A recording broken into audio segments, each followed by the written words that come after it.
अस्सलाम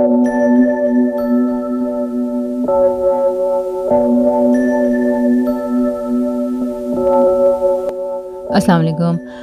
home education के ऊपर होने वाले एतराज़ात में से एक एतराज़ ये भी है कि अगर बच्चा घर में ही रहेगा सारा टाइम और उसको अपने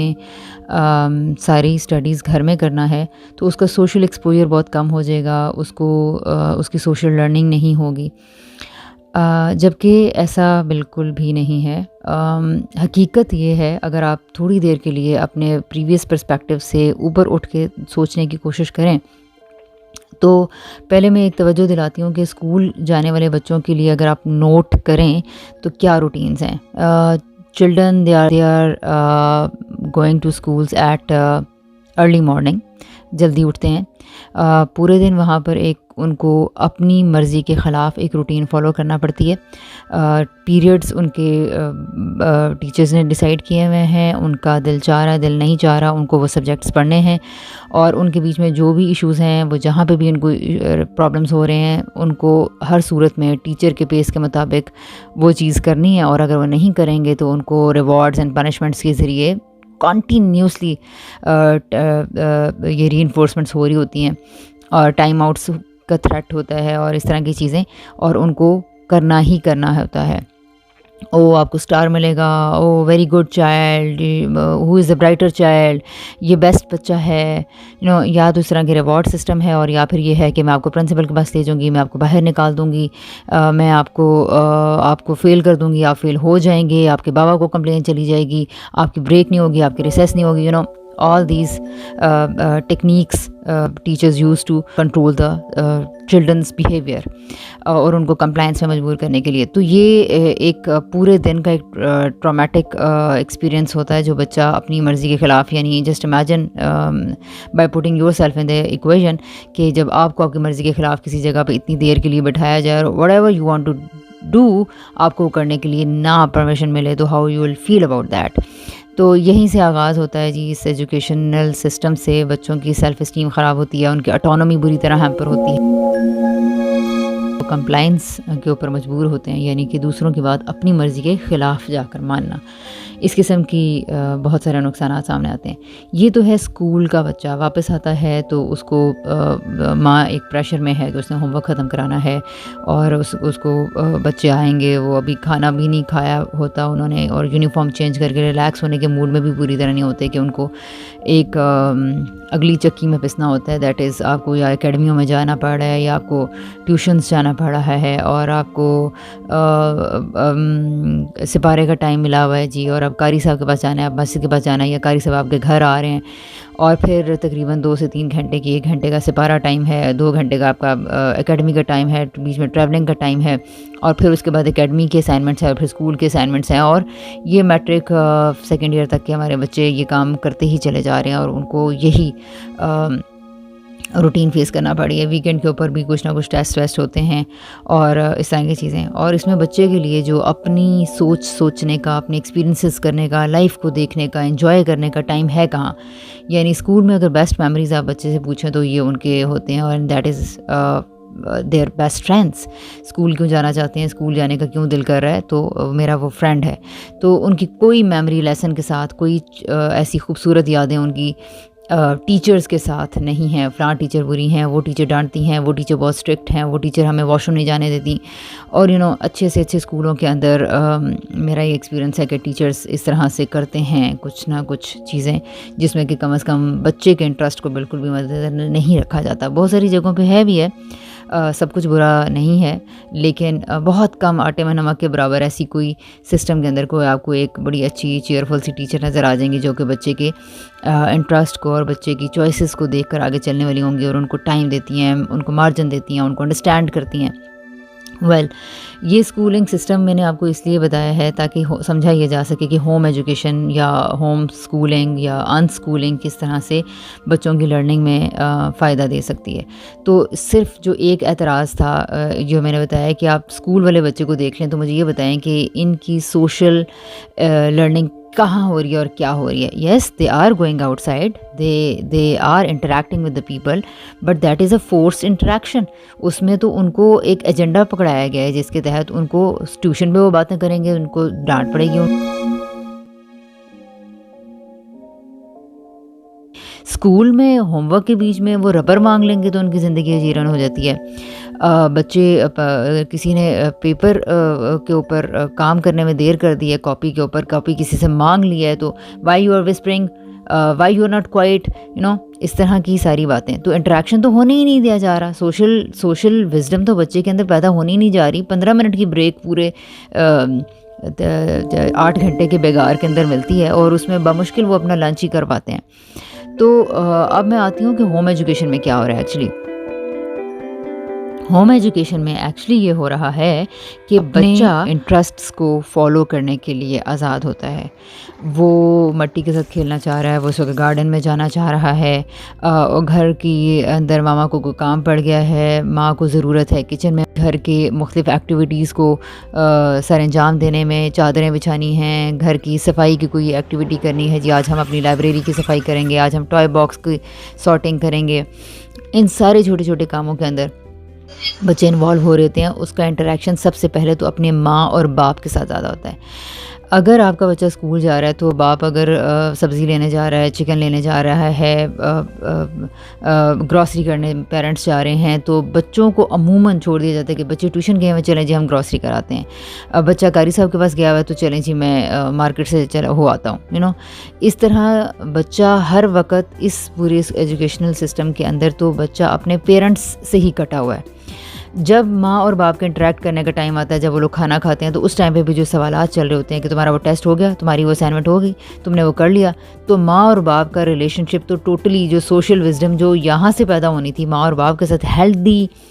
खूबसूरत इंटरेक्शन होना चाहिए था, वो सारा का सारा एक अदालत लगी रहती है सारा टाइम। किसका कितना टेस्ट हो गया, तुम्हारा कौन सा टेस्ट है, तुम्हारे पेपर की तैयारी होगी, तुम तो कल जाग रहे थे, तुम तो सो रहे थे, तुम कल लेट थे, अभी तुमने ये नहीं किया, अभी तुमने वो नहीं किया।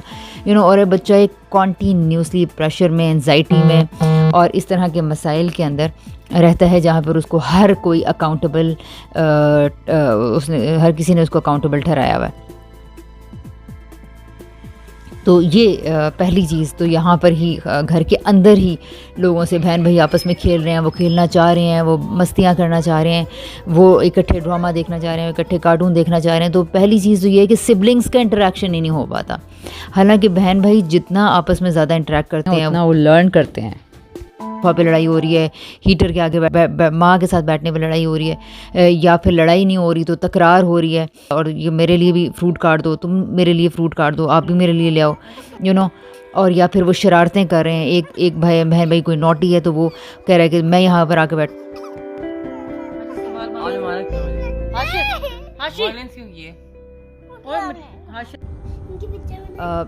जो वो एक्टिविटीज़ करना चाह रहे हैं, वो जूसेस बनाना चाह रहे हैं, वो अंडा फ्राई करना चाह रहे हैं, जो जिस एज का बच्चा है उसकी प्रॉपर एज अप्रोप्रिएट एक्टिविटीज़ के अंदर बच्चे मिलजुल के जो कुछ करते हैं। तो सबसे पहले तो होम एजुकेशन का अंदर ये खुसूसियत है कि वो ये सारे के सारे प्रेशर्स उसके ऊपर चूँकि होते ही नहीं है, तो बच्चा घर के अंदर अपने सिबलिंग से यानी बहन भाइयों से इंटरेक्ट करने के लिए बिल्कुल आज़ाद है। अपने माँ बाप से नंबर्स की बातें नहीं हो रही, ग्रेड्स की बातें नहीं हो रही, टेस्ट की नहीं हो रही, असाइनमेंट की नहीं हो रही हैं, बल्कि they are actually talking about their child because they are concerned about the mental health of their children.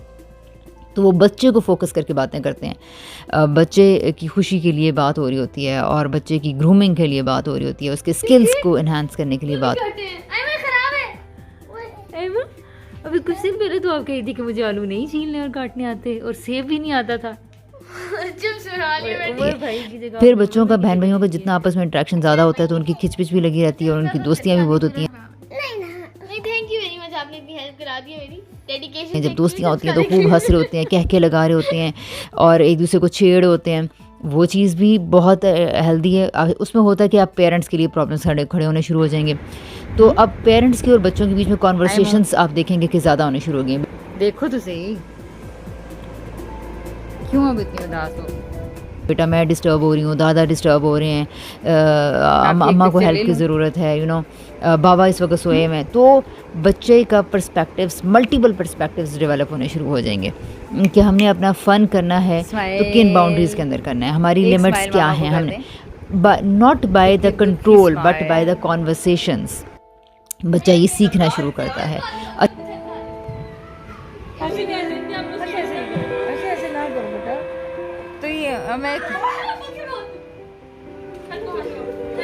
अच्छा, स्कूल जाने वाले बच्चे को तो ये एक्सपोज़र मिलता ही नहीं है, उसको तो ये फ्रीडम ही नहीं है, उसको तो इतना ज़्यादा खेलने की इजाज़त ही नहीं है, वो तो इतना ज़्यादा कर ही नहीं सकता बहन भाइयों को, और वो तो इतना ज़्यादा ओवर खेल ही नहीं स्केट्स सकते पहन के बहन मुझे भाइयों ना को, कि तो वो आओगे या कहाँ नहीं से ये आओगे? सारा कुछ सीखेंगे। सारे कपड़े ट्रे में रख के चुप रखो। अच्छा, फिर उसके बाद ये है जी कि इस तरह के बच्चे, मैं बहुत शॉर्टली इसको करूँगी, और अगर कभी इसके ऊपर मैं यहाँ पर अपने बच्चों की सोशल एक्टिविटीज़ की जितनी क्या कह रहे हैं आप लोग? चीज़ें हैं साहब आप उनको क्या यहाँ कर पर रहे हो? लाने की कोशिश करूँगी, सो दैट आपने मुर्गियाँ ये देखी? आइडिया हो कि होम एजुकेशन में आने के बाद बच्चों की मेंटल हेल्थ, सोशल हेल्थ कितनी ज़्यादा पॉजिटिव उसके ऊपर असरात होते हैं। वो जहाँ जाना चाहें वो जा सकते हैं, जहाँ अपने घर किसी को बुलाना चाहें वो बुला सकते हैं। इसके अलावा घर में कोई आ रहा है, गेस्ट आ रहे हैं, खाला, मामू, फूफो, बच्चे, उनके कज़न्स आ रहे हैं, तो कभी ये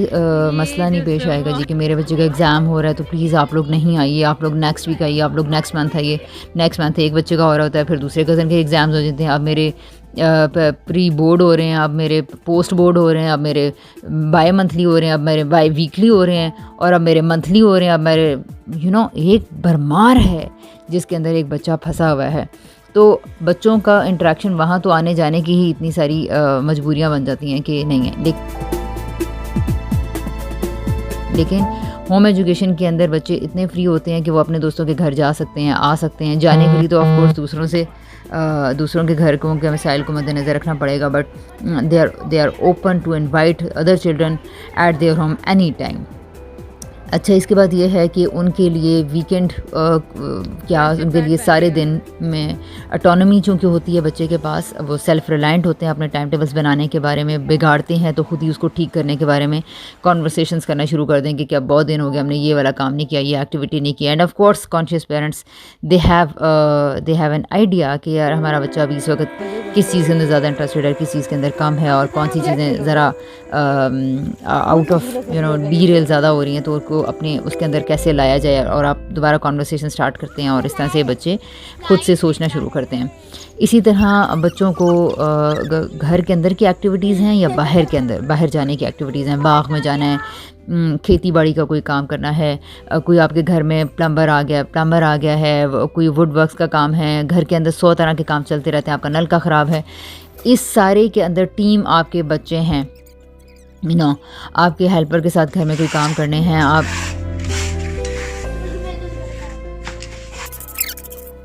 अच्छा ये और मैंने सब्जियां संभाल ली। कुकिंग में, गेस्ट के आने में जाने में, पैकिंग में हेल्प चाहिए, तो आपके बच्चे सारा टाइम नहीं बेटा तुम जाके टेस्ट करो, ऐसा नहीं हो रहा, तुम जाके असाइनमेंट करो, मैं मर रही हूँ, मेरे सर में दर्द हो रहा है, मेरी कमर में दर्द हो रहा है, और नहीं मैं कर लूँगी भाई, मैं कर लूँगी, आप जाके पढ़ो अपना। और वो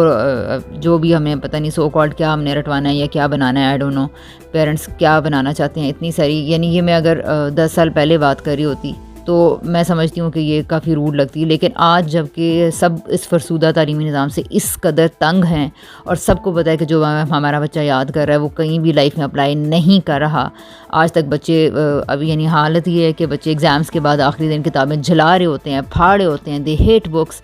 कभी लोगों ने किताबें अपनी एजुकेशन ख़त्म करने के बाद किताबों को पढ़ा नहीं है, सारी ज़िंदगी के लिए लर्निंग से उनकी नफ़रत डेवलप हुई हुई है। इसके क्या नुकसान आते हैं इसकी तो लिस्ट ख़त्म नहीं होगी, लेकिन इस वक्त सिर्फ इस एतराज़ को देख रहे हैं कि जी सोशल एक्सपोजर बच्चे का बढ़ रहा है या कम हो रहा है।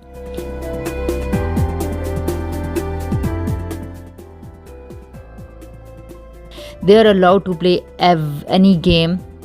फुटबॉल है, क्रिकेट है, वो अपनी टीम्स बनाने के ऊपर फोकस कर रहे हैं, नए बच्चों से दोस्तियां कैसे करनी है, फुटबॉल की टीम बनानी है, कोई और टीम बनानी है, वो कैसे बनाई जाएंगी। फिर ऐसे बच्चे जो कि निटिंग सीखना शुरू करते हैं, बच्चों का कुकिंग में इंटरेस्ट होता है, मुख्तलिफ बच्चों के मुख्तलिफ इंटरेस्ट हैं। फॉर एग्ज़ाम्पल मेरे बच्चों को जो इस तरह के इंटरेस्ट हैं वो शेक्स बनाने में, ज्वेलरी बनाने में, और नेल आर्ट करने में, पेंटिंग में, और ड्राइंग में और स्केचिंग में और इस तरह की चीज़ों में उनके इंटरेस्ट चूँकि हैं, या फुटबॉल में है या क्रिकेट है या लूडो है, सुडोकू है, चेस है, तो ये सारी चीज़ें जब करने लगते हैं बच्चे, दे नीड पार्टनर्स। वो पार्टनर्स बनाने के, फिर पार्टनर्स बनते नहीं हैं तो फिर वो स्किल सीखते हैं कि क्या गिव एंड टेक करना पड़ता है इंसानों के साथ मामलात करने के लिए। आप अपने ऑटोनमस बच्चे के बारे में सोचा जाता है कि जी ये तो बहुत ही सेल्फ सेंटर्ड हो जाएगा और ये तो फिर एक मॉन्स्टर बन जाएगा और फिर ये तो अपने ऊपर ही करना चाहेगा। नहीं, ऐसा नहीं होता। जब वो फ्री होते हैं तो बाकी बच्चों के साथ इंटरेक्शन उनकी ऑटोनॉमी को बैलेंस भी करता है। That is the way they learn how they have to carry their lives, और उन्हें अपना कंडक्ट, सोशल कंडक्ट कैसा रखना है, कहाँ उनको गिव एंड टेक से काम लेना पड़ेगा, कहाँ कुछ लेना है, कहाँ कुछ लेना है। तो ये बच्चा इंटरेक्शन से ही सीखता है, ना कि आपकी नसीहतों से, सो कॉल्ड कि आप बेटे सॉरी कर लें, बेटा आप ये कर लें, और आपको ये नहीं करना चाहिए था, आपको जगह देनी चाहिए थी, नहीं देनी चाहिए थी। तो ये बाहर की नसीहतें बच्चे के अंदर कुछ नहीं करती। इंटरनल कंस्ट्रक्शन वो ही होती है जो बच्चे के अपने अंदर से फूटता है कि अब मुझे, मेरी ज़रूरत है कि मैंने इससे खेलना कैसे, तो मुझे क्या करना पड़ेगा। पढ़ाई के लिहाज से, वैसे भी सारी दोस्तें बनाने हैं। और दिस इज द थिंग जो कि बच्चा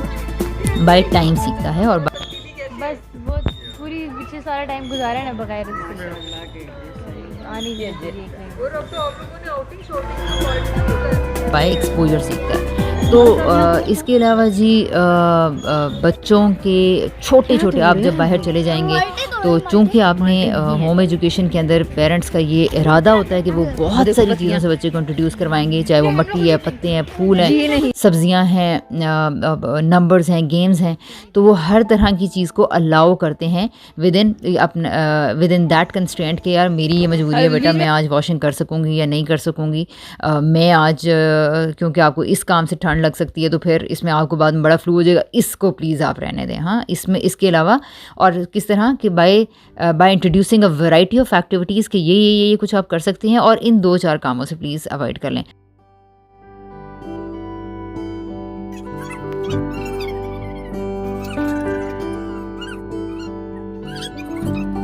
तो ये होम एजुकेशन के अंदर पेरेंट्स के अंदर ये गट्स आ जाते हैं, वो बड़े रिलैक्स्ड होते हैं, खुद बड़े हैप्पी होते हैं, उनके ऊपर कोई प्रेशर नहीं होता, कोई टेस्ट का, ग्रेडिंग का, सुबह उठने का, उनको सुबह ज़बरदस्ती जगाने का। अच्छा, यहाँ पर फिर ये है कि जी वो ज़बरदस्त बच्चा तो सुस्तियों का आदी हो जाएगा, नहीं, आप बच्चे को उसके इंटरेस्ट की एक्टिविटी दें, आपका बच्चा सुबह 4 बजे उठ के बैठ जाएगा।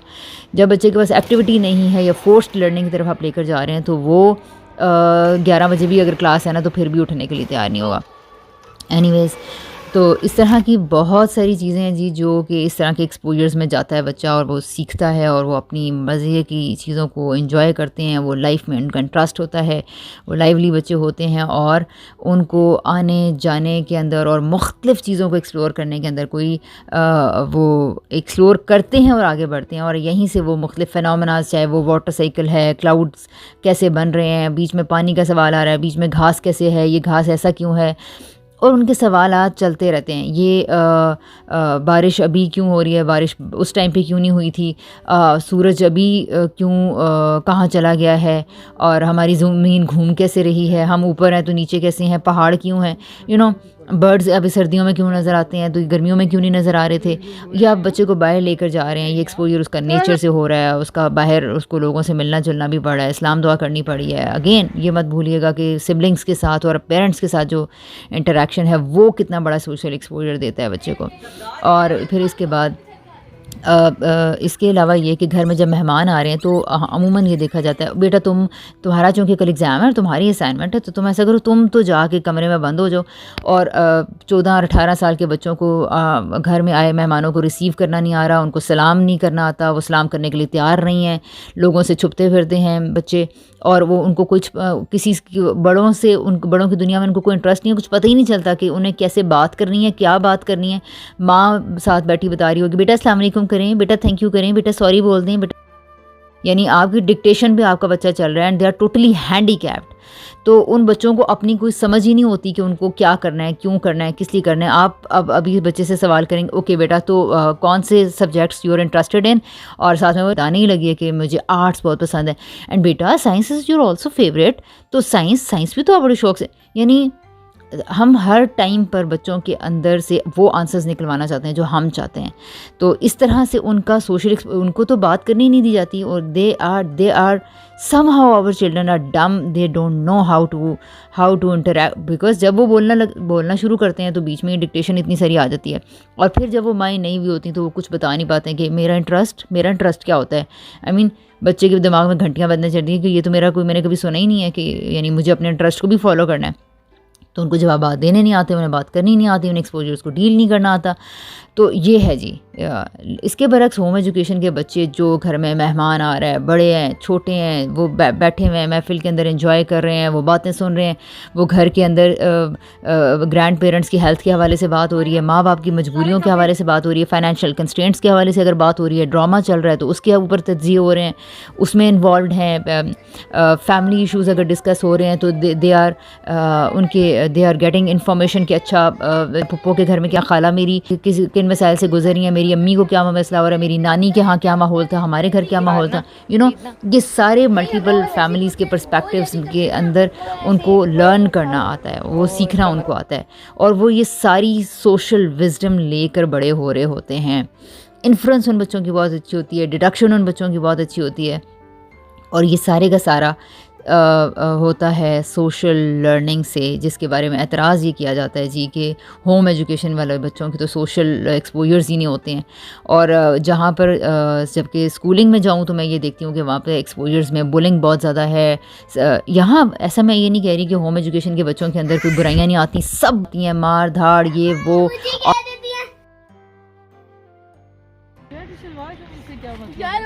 आर्ग्यूमेंट, रीजनिंग, क्योंकि आपने रीजनिंग को करना है तो बच्चा हर तरह की रीजनिंग करेगा। बदतमीजी वाले जिनको ईजी कंसिडर करते हैं वो उस तरह के जवाब देगा, आपकी बातों में नो करेगा। लेकिन this is a very natural pace, this is how they learn. उनको पता चलता है तो इतनी जल्दी रोक नहीं सकता, उनको पता चलता है कि यार ये नो अगर मेरी पेरेंट ने यहाँ कर दिया तो अब क्यों कर दिया, 10 कामों में तो ये कुछ कह ही नहीं रही थी। And this is how they learn कि अच्छा हमें कौन सी जगह, उनकी लिमिट सेटिंग होना शुरू होती है, वो खुद अपने स्टैंडर्ड्स बनाने शुरू करते हैं। फिर जब एक्सपोजर ज़्यादा होता है तो उनको फैमिली की तरफ से, उनको दोस्तों की तरफ से, बाहर वाले लोगों की तरफ से, बहन भाइयों की तरफ से और पेरेंट्स की तरफ से फीडबैक्स बहुत ज़्यादा मिलते हैं, क्योंकि ऐसे बच्चे बहुत फ्रैंक होते हैं, बहुत लाइवली होते हैं, ये हर कहीं कुछ भी कर सकते। जब इनको फीडबैक्स मिलते हैं तो ये खुद सोचना शुरू करते हैं कब मुझे कहाँ कौन सी बात करनी है। ये आर्टिफिशियली मैनिपुलेटेड किस्म की सोशल लर्निंग नहीं होती है, ये बच्चे के अंदर से फूटी हुई सोशल लर्निंग होती है। वो जानते हैं कि मुझे अब क्या बात करनी है, कहाँ करनी है। अच्छा, इससे ये होता है कि डुप्लिसिटी नहीं पैदा होती। समटाइम्स ये होता है कि बच्चे कुछ कह दिए, अब पेरेंट्स पीछे पड़ गए, तुमने ये क्यों कहा, तुमने उसको सामने ऐसा क्यों कह दिया, तुमने वैसा क्यों कह दिया, बेटा वो बड़ा था, बेटा ये छोटा था। ओके, मैं ये नहीं कह रही कि आप बच्चे को मना नहीं करें या बच्चे को ये बातें नहीं सिखाएं कि उनको किसके साथ कैसे बात करनी है। नो, बच्चा जो कह रहा है उसे करने दें, एंड देन रेज क्वेश्चंस। बेटा do you like do you prefer to talk like this, अगर मैं आपके साथ ऐसे बात करूं तो how would you feel about that. यानी आप बच्चे की पर्सपेक्टिव बिल्डिंग पे ध्यान दें। सूप वाली चम्मच के ऊपर आप ये करती हो कलर्स, तो लेकिन सूप वाली चम्मच के ऊपर कलर्स कौन करता है कि कैसा लगेगा। और एक नेचुरल वे पे छोड़ें। अगर आपने उसी वक्त कह दिया तो मैं ऐसे बात नहीं करनी, बच्चा क्या करेगा, पहला उसको धचका लगेगा, है ये मैंने क्या कर दिया। अच्छा, दूसरा ये उस पर्सन को अवॉइड करना शुरू कर देगा। आगे जाके उन लोगों से जिनके सामने आने से बच्चे को डांटें ज़्यादा पड़ती हैं, बच्चा अंदर ही अंदर उनसे हेट पालना शुरू कर देता है। फिर उसके बाद वो सोशल एक्सपोजर्स में कट ऑफ होना शुरू हो जाता है, फिर वो अकेले रहना शुरू कर देता है, अवॉइडेंस का रवैया उसके अंदर ज़्यादा आना शुरू हो जाता है। ये सारे नुकसानात हमें पता भी नहीं चलता, और कब हम अपने बच्चों के अंदर यही बीज बो देते हैं, और जो बाद में बड़े बड़े कांटे बन जाते हैं, और हमारा बच्चा नेचुरल जो लर्निंग का स्टाइल है उससे महरूम रह जाता है। तो ये बहुत ही चंद छोटी छोटी गुजारिशात थी जो होम एजुकेशन के ऊपर बहुत बड़ा एतराज़ है। सिर्फ उसके हवाले से मैंने कुछ पॉइंट्स बताए हैं। इसमें और कितनी चीज़ें आ सकती हैं और क्या आती हैं, या गैदरिंग्स में बच्चे क्या करते हैं क्या नहीं करते हैं,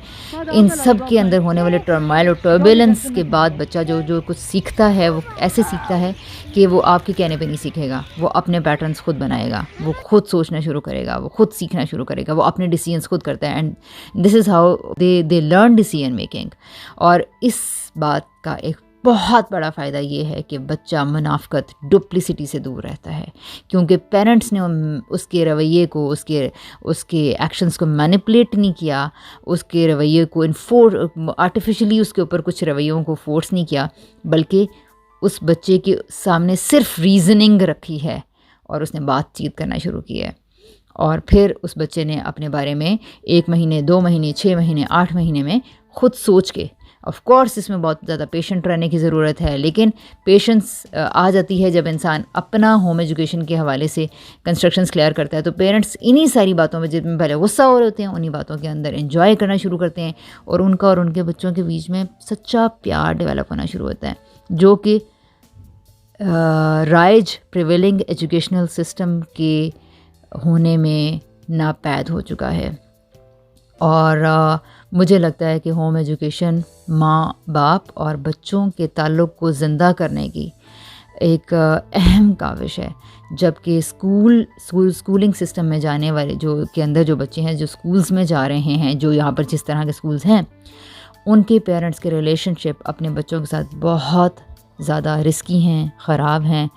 और क्योंकि पेरेंट्स के ऊपर ख़ुद प्रेशर है, they themselves are anxious and they themselves are facing the anxieties जो कि पेरेंट्स उनके ऊपर लाद रहे हैं, और स्कूलिंग सिस्टम उनके ऊपर लाद रहे हैं, जिसकी वजह से वो सारे प्रेशर्स अपने बच्चों पे डालते चले जा रहे हैं और बच्चों से प्यार की और बच्चों की बात करने के बजाय हर वक्त उनसे टेस्टों की और असाइनमेंट की बात हो रही होती है।